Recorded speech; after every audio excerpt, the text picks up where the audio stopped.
This ranch belongs to the HOA. Leave before you're arrested. I bought every acre legally. You're the one trespassing. Ma'am, the deed is his. I hadn't even unpacked my truck when 3 pristine white Mercedes SUVs slammed on their brakes, barricading my front gate.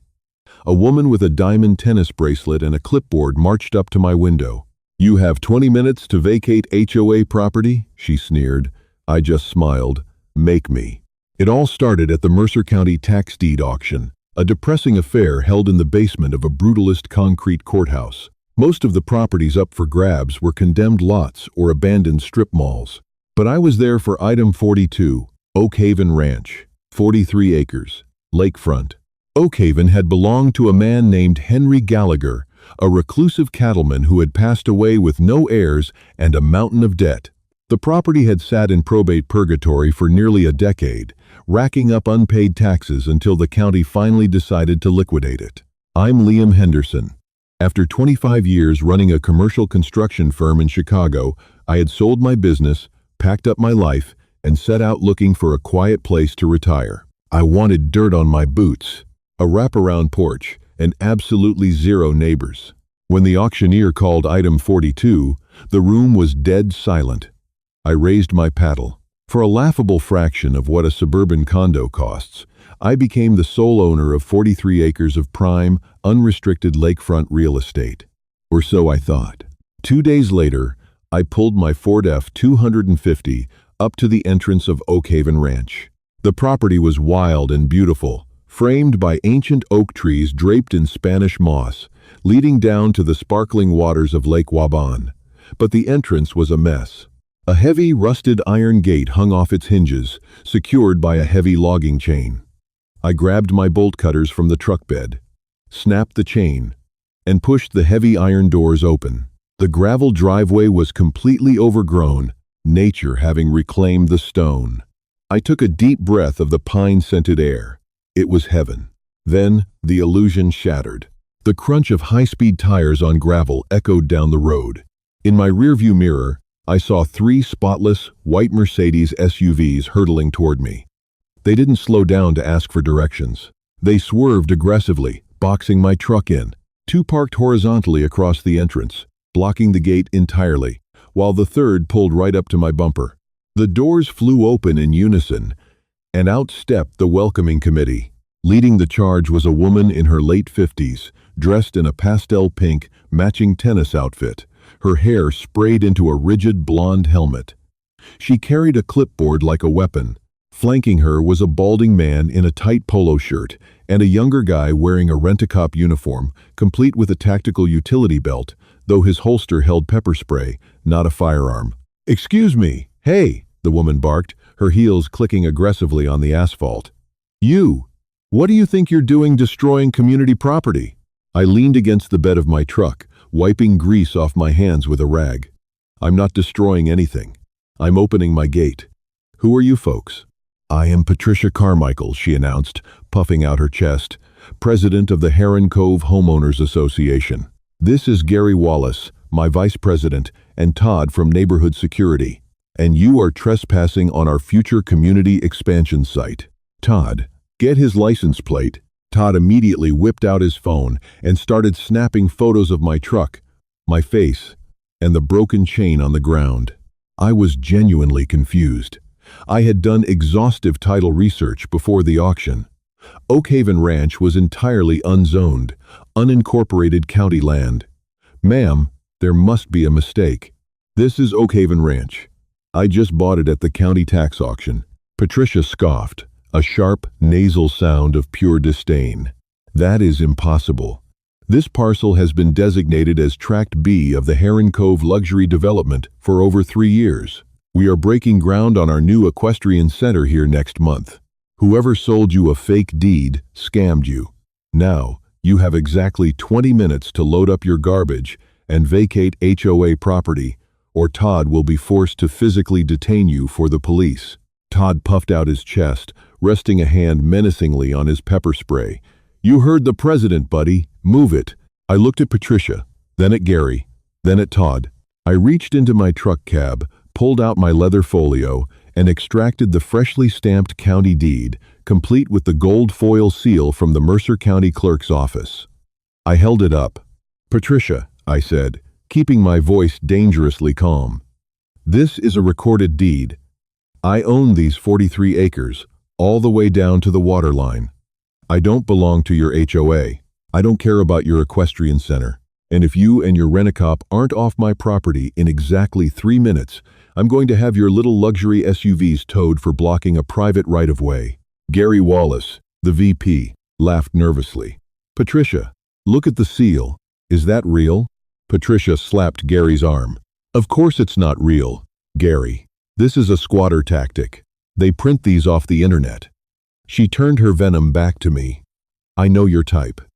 You think you can swoop in and extort a premier community. Not on my watch. Todd, call the sheriff. Let's see how smug this trespasser is in handcuffs." "Please do," I smiled, leaning back against my tailgate. "I'd love to meet local law enforcement." 10 minutes later, a Mercer County Sheriff's cruiser rolled up, its lights flashing silently. By this time, Patricia had worked herself into a theatrical frenzy, fanning her face and complaining about the dust and criminal elements ruining her afternoon. Sheriff Brody, a tall, weathered man with a salt and pepper mustache, stepped out of his vehicle. He barely glanced at Patricia before nodding at me. "Oh, thank God, Sheriff," Patricia cried, practically running to him. "This man broke our gate. He's a squatter claiming he owns the Gallagher property. He's refusing to leave and threatened my security officer." Sheriff Brody adjusted his belt and looked at the broken, rusted chain on the ground. Then he looked at the 3 Mercedes SUVs illegally parked across the road. Finally, he looked at me. "Afternoon. You, the new owner?" "Yes, sir," I said, handing him my deed and my driver's license. "Liam Henderson, just closed on it at the county auction Tuesday." Brody inspected the documents, running a thumb over the county seal. He handed them back with a nod. "Welcome to Mercer County, Mr. Henderson. Sorry about the mess." He turned to Patricia, his tone shifting from polite to exhausted. "Patty, we've talked about this. The Gallagher property is not HOA land. It's unincorporated. Mr. Henderson here is the legal owner." Patricia's jaw dropped so fast I thought it might detach. "That's a forgery, Brody. The developer, my husband Richard, filed the paperwork to annex this parcel years ago.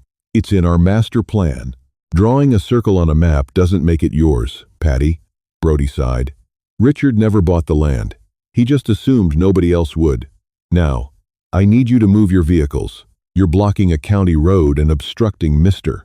Henderson's access to his private property." Gary was already sneaking toward his SUV, but Patricia stood her ground, her face turning an alarming shade of plum. "This isn't over. You think you can just park your rusty truck next to a 5-star gated community? We have covenants. We have bylaws. We have a legal team that will bury you in so much litigation you'll be begging us to buy this dirt patch from you." "Have a safe drive home, Patricia," I replied cheerily. With a screech of tires and a cloud of dust, the HOA Armada retreated back down the road, leaving me alone with the sheriff. "Watch your back with them," Brody warned, leaning against his cruiser. "Richard and Patricia Carmichael run Heron Cove like a cartel. Richard built it, Patricia rules it. They've been treating this old ranch as their own personal nature reserve for years. They aren't going to take losing it lightly." Brody was right. The very next morning, the paper terrorism began. I woke up to find an overnight delivery envelope taped to my temporary mailbox. Inside was a formal citation from the Heron Cove HOA on heavy cardstock. It was a bill for $4,500. The itemized list of infractions was staggering. Unauthorized gate color, rusted iron, $500. Unapproved landscaping, overgrown grass, $1,000. Commercial vehicle visible in driveway, Ford F-250, $1,000. Failure to submit architectural plans, $2,000. Attached was a letter from Patricia stating that if the fines were not paid within 48 hours, a lien would be placed on my home.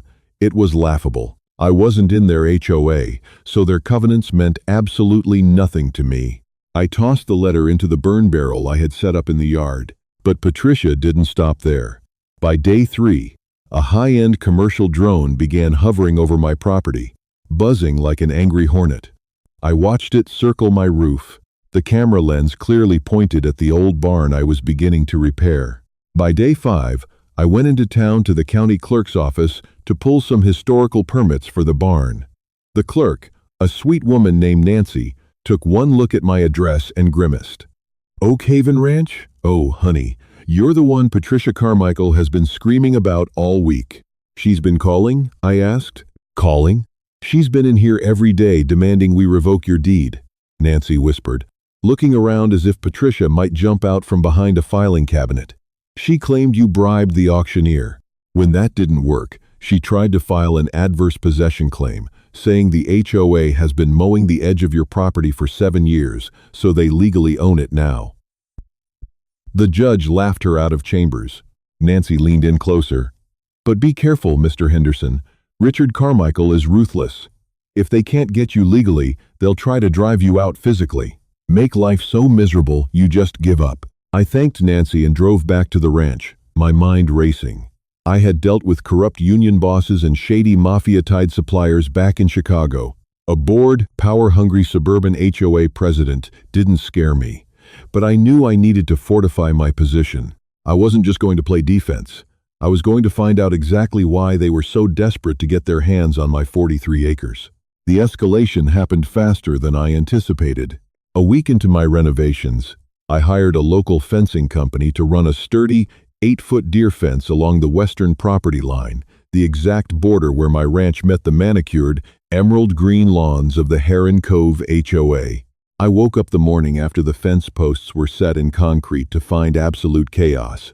30 heavy wooden posts had been chain-dragged out of the earth. The concrete footings were shattered, and deep tire ruts tore through my grass, leading directly back onto HOA property. They had come in the dead of night, with a heavy-duty truck. To add insult to injury, a massive, industrial-grade padlock had been slapped onto my front gate, locking me inside my own property. I didn't call the police, yet.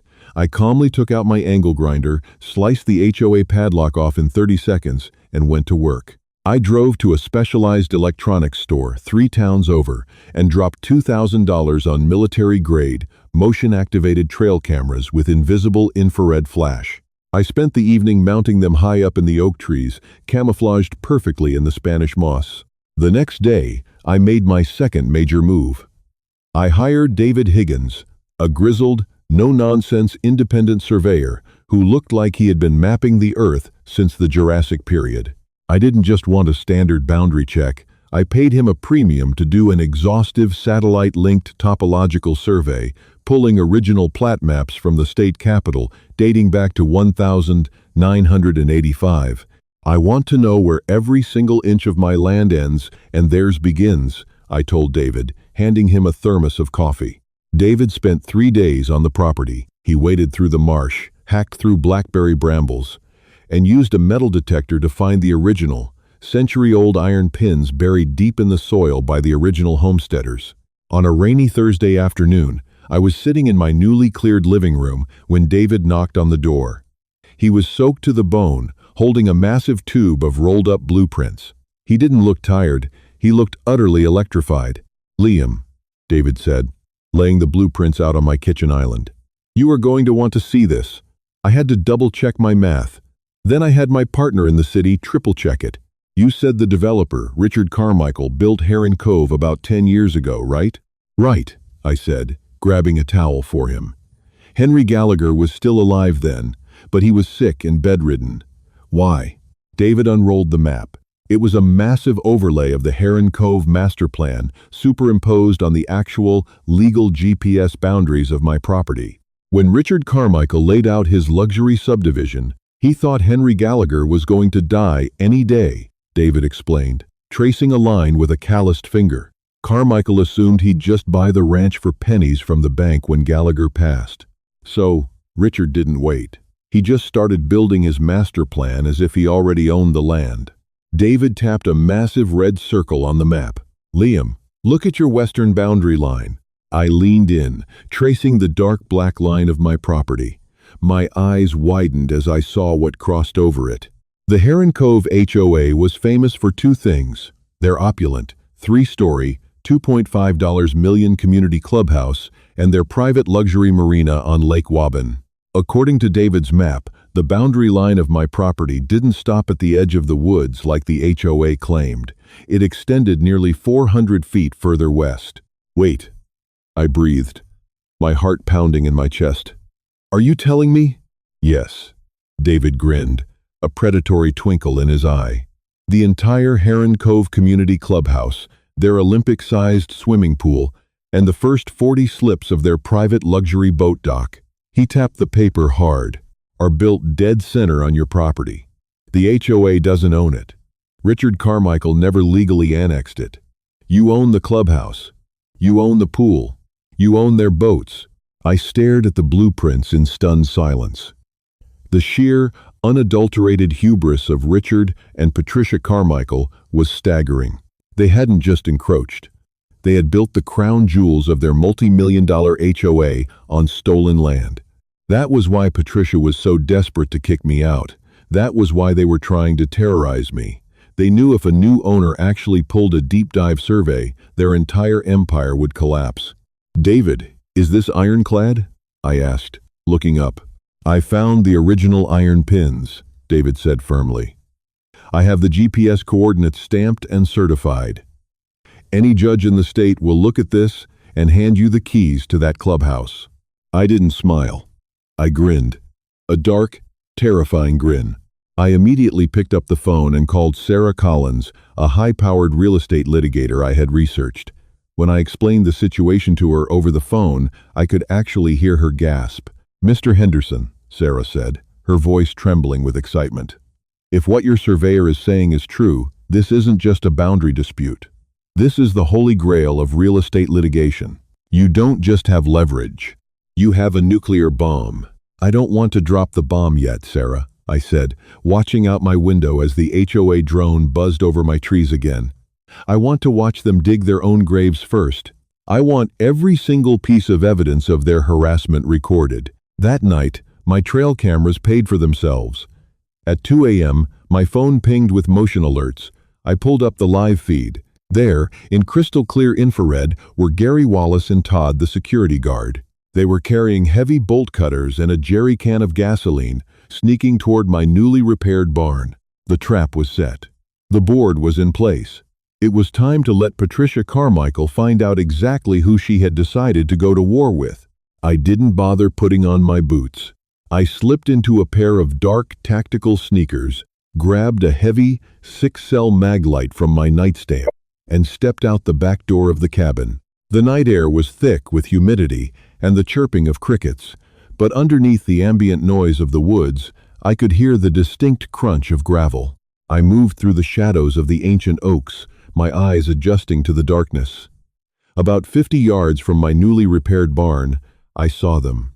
Gary Wallace, the HOA vice president, was struggling to lug a heavy, 5-gallon red jerry can of gasoline. Beside him, Todd the security guard was fumbling with a massive pair of industrial bolt cutters, trying to snap the heavy chain I had wrapped around the barn doors. "Hurry up, you idiot," Gary hissed, his voice carrying in the quiet night. "Patricia said to burn it down to the foundation. If he has no barn, he has no place to store his equipment, and he can't get his occupancy permit. Just snap the chain." "I'm trying," Todd whined, his rent-a-cop utility belt jingling. "This isn't standard steel. It's hardened. And what if he has a gun? I don't get paid enough to get shot over a property line dispute." "He's asleep," Gary snapped, unscrewing the cap of the jerry can. The sharp, noxious fumes of unleaded gasoline immediately permeated the air. "Just step aside. I'll douse the doors. When the fire department gets here, we'll tell them we saw teenagers fleeing the scene." I had heard enough. I reached into my pocket, pulled out the remote control for the high-intensity construction floodlights I had wired around the barn the previous afternoon, and pressed the button. With a mechanical clack, 4 10,000-lumen LED arrays flared to life, turning the midnight darkness into blinding, artificial high noon. Todd shrieked an actual, high-pitched squeal and dropped the bolt cutters on his own foot. Gary froze like a deer in headlights. The open jerry can, suspended midair, gasoline splashing onto his expensive golf khakis. I stepped out from behind a massive oak tree, casually swinging the heavy maglite. "Evening, boys," I said, my voice cutting through the sudden silence. "You're a little off the beaten path for a neighborhood watch patrol, and that looks like an awful lot of accelerant for a weenie roast." This isn't what it looks like," Gary stammered, dropping the jerry can. It tipped over, glugging gasoline into the dirt.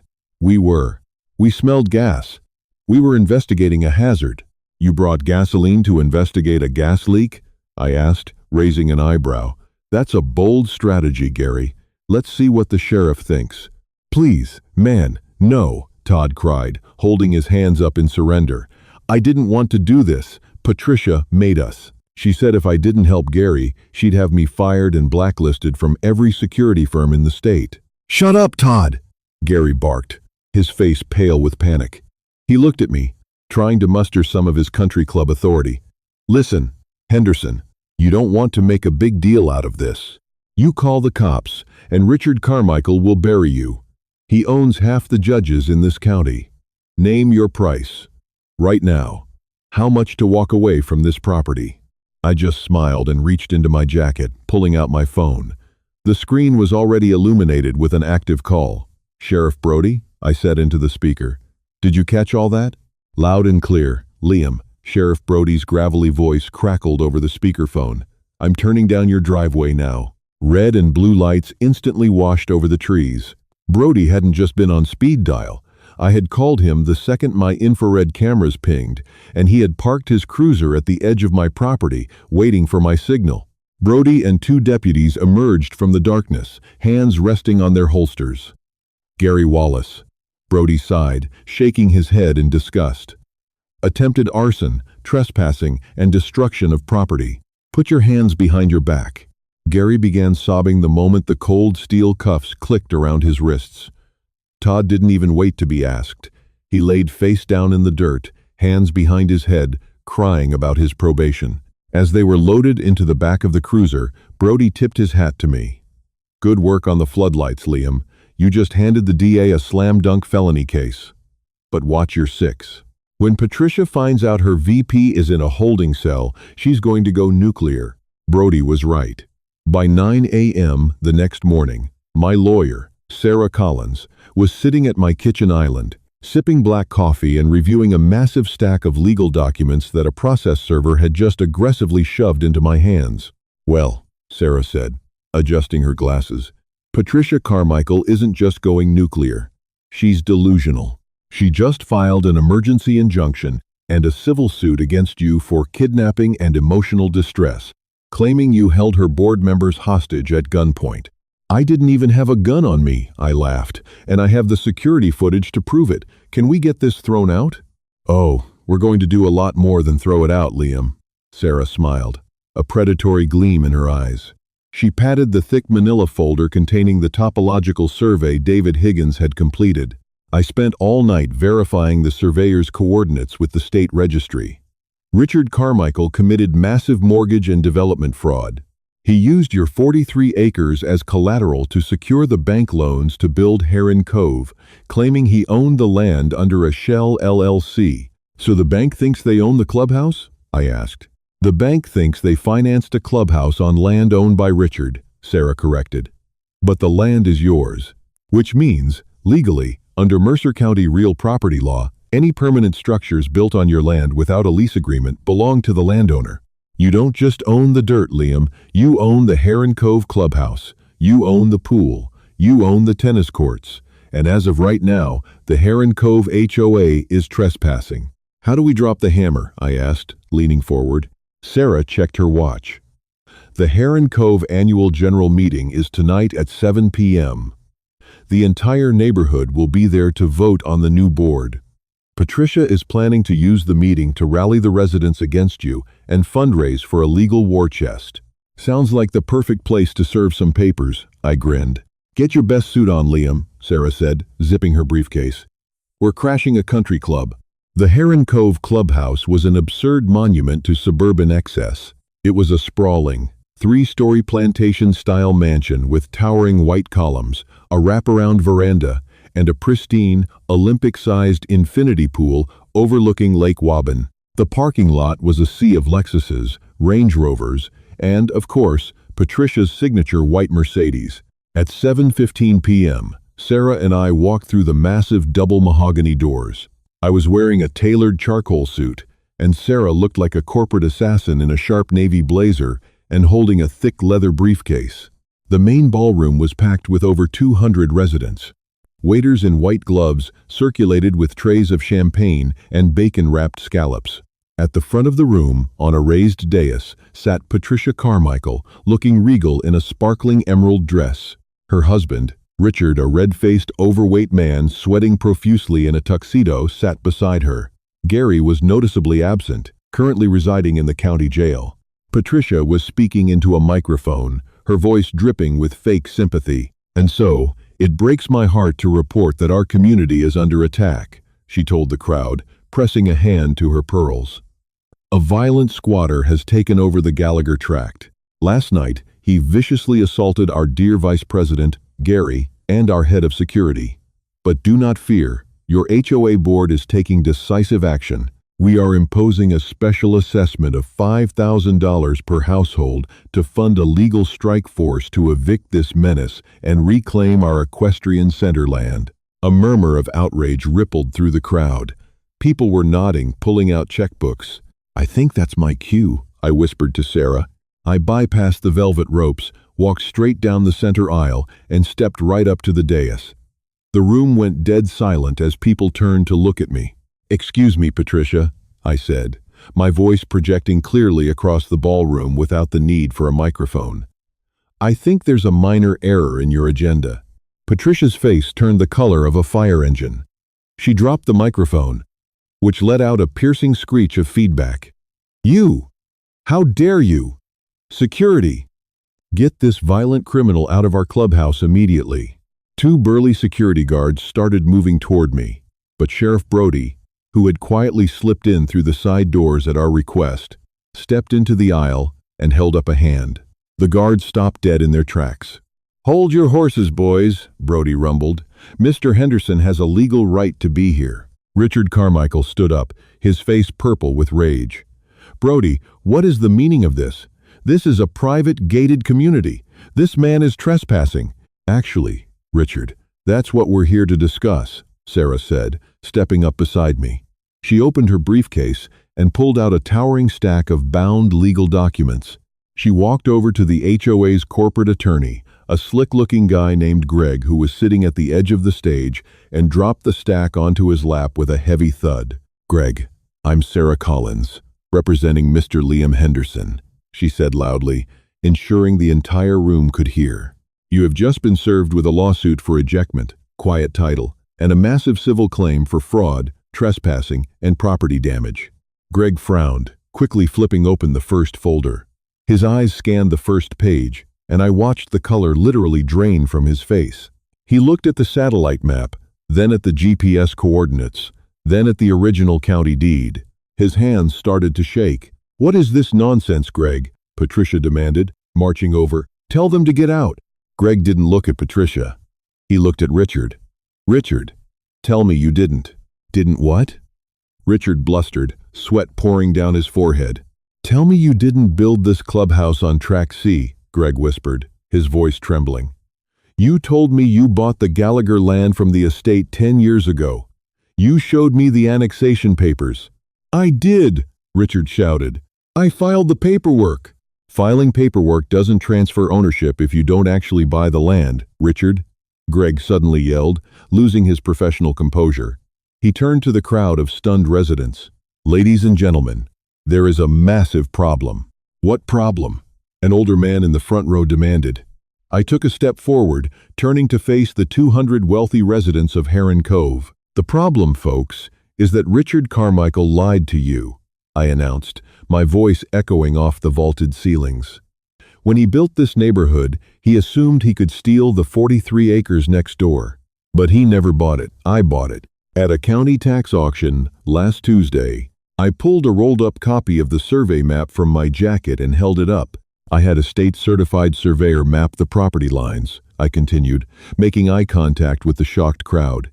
Your property line ends 300 feet that way, at the edge of the woods, which means this $2.5 million clubhouse, your Olympic swimming pool, and the marina where your boats are currently docked were all built entirely on my private property. Complete, absolute pandemonium erupted. People gasped. A woman dropped her champagne glass, shattering it on the marble floor. Dozens of residents stood up, shouting at Richard and Patricia. "Are you telling me my HOA dues paid to build a clubhouse on stolen land?" A furious man shouted, pointing a finger at Richard. "My boat is docked out there," a woman screamed. "Who owns my boat slip?" "I do," I smiled politely at her. "But don't worry, we can discuss leasing options later." Patricia looked like she was going to have a stroke. She lunged forward, grabbing the survey map from my hands and tearing it in half. "Lies! It's all fake! He's a con artist! Richard, do something!" But Richard wasn't doing anything. He was clutching his chest, staring blankly at the wall, realizing his entire multi-million-dollar real estate empire had just evaporated into thin air. If the bank found out he had used land he didn't own as collateral, it wasn't just a civil issue, it was federal bank fraud. Sarah Collins stepped up to the microphone, her voice cool and authoritative. "As of this exact moment, the Heron Cove HOA is ordered to cease and desist all operations on Mr. Henderson's property. You have exactly 48 hours to remove all personal belongings, furniture, and unattached assets from this building. After that, the locks will be changed, and anyone found inside this clubhouse will be arrested for criminal trespassing." Patricia let out a guttural scream of absolute rage. She rushed at me, her manicured nails curled like claws. But before she could reach my face, Sheriff Brody stepped in, catching her by the wrists. "Patricia," Brody said sternly, "I highly suggest you calm down, unless you want to share a cell with Gary tonight." The crowd turned into a mob. Residents were swarming the stage, demanding their money back, shouting that they were going to sue Richard into oblivion. I buttoned my suit jacket, looked at Patricia's horrified, defeated face, and gave her a polite nod. "I told you I'd love to meet local law enforcement, Patricia. Have a great night." With the chaotic screams of a collapsing HOA echoing behind us, Sarah and I walked out the mahogany doors, breathing in the fresh, sweet air of my newly acquired estate. The fallout was biblical. You haven't seen true wrath until you've witnessed 200 angry, wealthy suburbanites realizing they've been defrauded. By Monday morning, Richard Carmichael's development company was hit with dozens of class action lawsuits from the residents of Heron Cove. But that was the least of his worries. The bank that held the multi-million-dollar mortgage for the HOA infrastructure caught wind of the survey discrepancy. They immediately froze all of Richard's corporate and personal assets. The FBI launched an investigation into federal wire and bank fraud, discovering that Richard had forged Henry Gallagher's signature on a fake intent to sell document to secure his original construction loans. The Heron Cove Homeowners Association, facing millions in liabilities and possessing exactly zero assets, filed for Chapter 7 bankruptcy before the end of the month. Exactly 48 hours after the explosive meeting, I pulled my Ford F-250 up to the front doors of the clubhouse. I wasn't alone. I had hired a crew of 10 burly guys from my old Chicago construction firm, who had flown down just for the occasion. Sheriff Brody was waiting by the front doors. Inside, a chaotic scene of moving men and crying HOA board members were hauling out leather sofas, flat-screen TVs, and boxes of files. Patricia was standing by her pristine white Mercedes in the VIP parking spot, clutching a Louis Vuitton purse, her eyes red and puffy. She wasn't wearing her pastel tennis outfit today. She looked haggard and aged. As I walked up, my lead foreman, a giant of a man named Big Mike, pulled out a massive, heavy-duty chain and a padlock the exact same kind the HOA had used to lock my gate weeks prior. "Time's up, Brody," I said, checking my watch. "It's noon." Brody nodded and walked inside. "All right, folks, let's go. Building is closed. Everyone out." The remaining HOA members scurried out like roaches in the light. Once the building was clear, Big Mike wrapped the heavy chain through the mahogany door handles and clicked the massive padlock shut. He then took out a drill and mounted a massive metal sign right in the center of the doors. Private property. No trespassing. Violators will be prosecuted. Patricia watched the sign go up, a single tear cutting through her heavy makeup. She opened her mouth to speak, to hurl one last insult, but before she could, a massive flatbed tow truck rumbled into the parking lot, its yellow lights flashing. The driver hopped out, checking a clipboard. "I'm looking for a 2024 Mercedes SUV. License plate HC Prez?" Patricia gasped, clutching her keys. "What are you doing? This is my car." "Not anymore, lady." The tow truck driver chewed on a toothpick. "Bank just recalled the lease. All Carmichael Company assets are being repossessed." I leaned against my truck, crossing my arms, and watched as the tow truck driver hooked up Patricia's pristine white Mercedes. She didn't fight back. She didn't scream. The fight had been completely drained out of her. She just stood there on the asphalt, a deposed queen with no kingdom, watching her chariot get dragged away. Over the next 3 months, peace finally returned to Oak Haven Ranch. With the HOA bankrupt, the ridiculous rules vanished. The residents of Heron Cove, ironically, were thrilled. Without Patricia breathing down their necks, they could paint their doors whatever color they wanted and park their trucks in their driveways. As for me, I got exactly what I wanted: a quiet lakeside ranch. I moved into the clubhouse. I turned the massive grand ballroom into my personal woodworking shop. The commercial catering kitchen became my personal dining area, and the infinity pool, well, that was just a nice perk for hot summer days. I eventually signed a very lucrative 10-year lease agreement with the neighborhood to allow them to keep using the marina, securing my retirement fund for the rest of my life. Every morning, I wake up, walk out onto the veranda of my 10,000 square foot mansion, sip my coffee, and look out over my pristine 43 acres of land. Occasionally, I'll see a drone flying overhead, but it's just the neighborhood kids playing. There are no clipboards, there are no white SUVs, and there is absolutely no homeowners association to tell me how tall my grass can be. Sometimes, the best way to deal with a bully isn't to fight them. It's to buy the land out from under them, legally claim their castle, and lock the front door. Wow, talk about the ultimate real estate revenge. Have you ever had a nightmare run-in with a power-tripping HOA Karen, or know someone who has? Drop your craziest neighborhood drama stories in the comments below. I read every single one. If you enjoyed seeing Liam turn the tables and legally steal the country club, smash that like button, share this video with a friend who hates their HOA, and don't forget to subscribe for more insane, true-to-life revenge stories. See you next time.